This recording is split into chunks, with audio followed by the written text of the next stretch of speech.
I fia whatalofa mwhawhai ia ili pa ia mawalunga se tātou watunu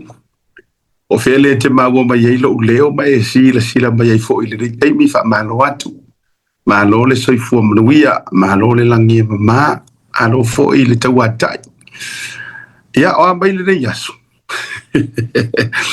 o ambai o ili alofa ma le wha mao ni o tātou ma te sililang ia e al tari tonunga o lo solonga le mea umai le wha mao ni o le tua ia o tali fo ile tua ini sio vaenga sa e mo ma e mana o ia o malo sia pe o le aiko o le tau o na masani asiata ia se e mai pe ngalu le ia tatou te militino mo tatou fasoa au mai au watu ia o anime o tutupu o fo ini mea sa tutupu o lo o faa au pe o na tutupu ia e faa manino mo faa lau tele wale fa fonga maua si o tātou utunu. Ia tātou o mo sula le lofo le tua sa pauta o le tua malo, o le tua e telengeselo le tua sa o lo na lo fai le liu e tu mang, o le tangata fisuisu ia ior kangaka e fai ma liu e alu ilu ma alu ikua, a o le alofa tau murimuri o le tua, fa mai e lo loto e lautele e umi, e maua lunga io e le opoina fa mai e maua lalo e maua lunga o te lea e ina e lau tele o te lea opoina lono winga e sufficiency le alofa o le tua mo o ma o le mafua angalina po o le alo tātou whaalonga te tāmaro tātou whaafitauli e le mawhai o na vave lona toa sa ia e faini fai unga e a fai nai lo tatou ia le fonga ele ambesi lo tatou filfilinga sa lotu ai fa mai afionga le tua e fa pale mai lava o ia fa pale o le upula fa pale ele se upu e venga miki ia o le upu e vitanga tamatu tua no winga ela foi idea e que vai foi ai kama fei kama que fa pescoin para fa pale le lo winga e si la fia ele o ela valo na fa pale motato ia ia lo na suafa ia lo mru ia tato o lo tato lo ngata sia ilo na fa mauni la lo fo io le la ma masina ma fetu o lo ngata sia i mai tato e manuia o le tua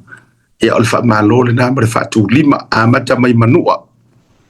sau le motu salaia sau ya tu mua por le motu por alu watu ya manono ma polima au o sala fai le me ngoto ya ile la o pa ia ma malu o sa ma fainga e le to e ma fai ya se poto ona toe tu si le pua ma toe ma manu ni sititi o sa mo o mai a ona to auto pailango ia so wafea nei le pai o ngā ruenga pa ia le tua talu fai. Feo i o le tala le lei, whawhea ngai ngā taulangi, ma lo le tau ata, ia le fai ngō fio tau faiva. A ta lofa whapito atuai, ia se o fo ita ma whale nganga, ma le tinga whale nganga. Ia, a whe mai lau wha ma lo, pa ia lau tele. Ia o Samoa, i o na tafa te tele ma lo le folau. Ia, e mabole toile wha ma lo, ia fa te tele ia te o tu malava o tatou loyal fans ia ale tatou prokalame i le aso ma le aso fa malo atu fa fita yatu e le kai ka fiar ka ko prokalame se va nga o ko vai mai wale mafaya ngo kala e faa wa pea le tatou la proklame po fea le tunu e fai malanga ia e mawale avanoa fa tunu ina le tatou proklame ai mo moli to il fa malo ma fa titeli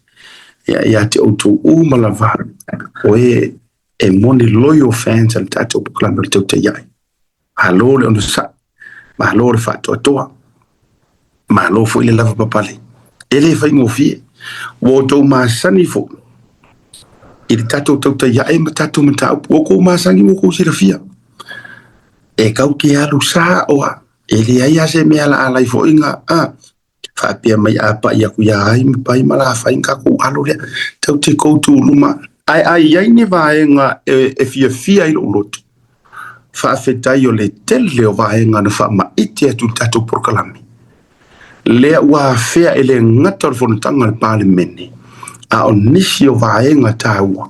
le wa fea e peila o press conference le fionga le parliament to te loto se va kwala le matua ia o fa fe kai wa kalila o kakalo honestly wa kalila o kakalo wa kipia tulowa wa uma ore ko fai ia press conference ma senga fai ma media samo fa kai kele lo fionga palmia dai o tele fai tu vai lango ore media orga ko media to te sila fia auto na tau wale o le mea o ele vai ngai o esu e masei a umale o ha me sa o mai le palmia e se ha me o kusi e se ha me o ripoki ale ai foi e to ai ti ana i tangata e faila ko assignment o ngole fesili le palmia a le si ko akele o kele ro pe nga paule me foi le pe kaua inga ia pipi ilo wingo e lungo le history o le media o fesili le palmia o interview inga la huli ale mali to a o se upu foi le ise a ngongi me o lo fai mare kusi nga mana to mai nga makua pa mawalalo ya le kulang o Samoa me ka media. It's not because of the prime minister. No.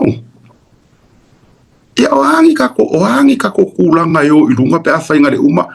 ko yo mai apologize mai was sere me a uma fa sa o mer malo ayo mai apologize. Ole ala le kako kulang ale le ole afai. So to me fa fe kai kele lava le ko fa wa ela wo fionga le palemia. Ma wa mana ia lau whato whala inga. Mua. Tu ua lau whato tuanga iau miniska ai maisho CEOs. Ia te au.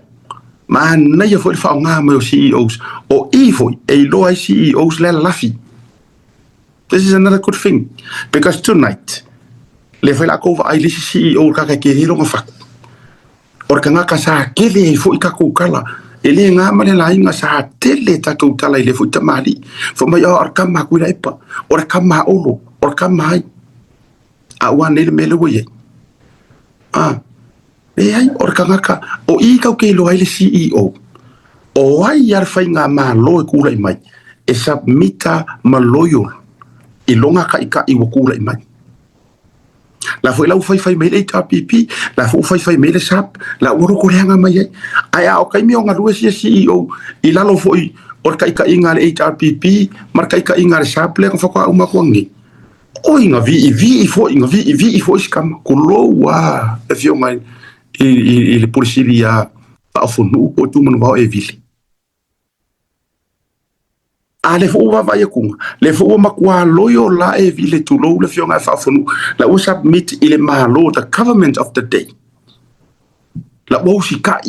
ya fo ile le wo ma fo mai o ya po tu fai ma AI e fia yole o fia yole o ai e ka ure bele o AI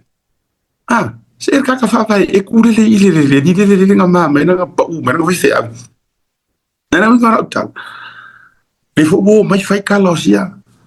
mana tu mai samo o ma fu o mana le nga nei me ona o fa ele o di o fe ngor prokiki ai to fo mai la uta la ile issue ma nga momo e tolo pulo lo fe nga le lipan mia nga ua whaawetai whaatofa la inga wa lewa ngaunga ko aru ero mele. You know, to me, personally, lau sunga lau le mali toa, you have explained yourself enough. Yes. Focus lau a fionga, focus isi mea whakaungu umang isi mea ke kele ngako forfola inga. Ave uma yeiro kai. A o se koe kau wha amali e inga o kau wha lehanga ma mea ye. Kau ai mera wari ia yamaku. E fi umai runga kau kai ai. or kai me kango mai sa vea ale a ka wa kango mai ia fonki ku e fe kango fi uma ma ku le pa fa kai so e kango fi me wa le vanga ngati ke o du ngor ka ya ila bodi umai ya awa fu o ma ko so a faia mo te mana na o i se kala sa mau ki contact le fu li yar ma ko contact nga ko ngor na lo ai sea le ngo i le sosia o le fama kalanga sa o e ka kaunga u ku ile ku to te sila fi auto o le me piko ile anga le o fai le la o mai le wori ka u fa le anga ia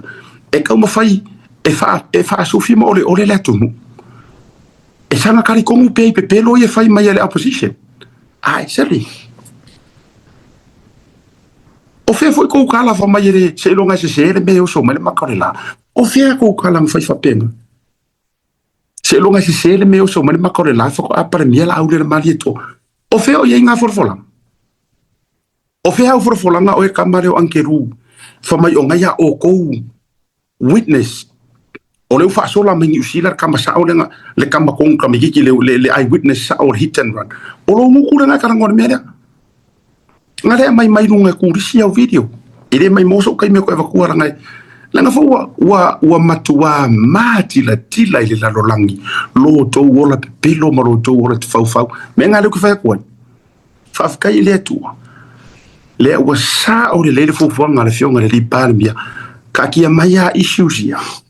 la ya fionga i minister ale ngata ile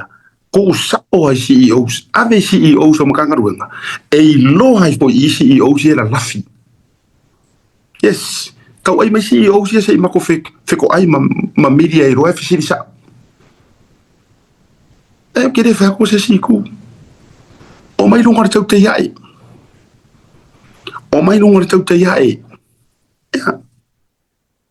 sa al pese ya uso ko farva malaya sia tangaloa taulanga tangaloa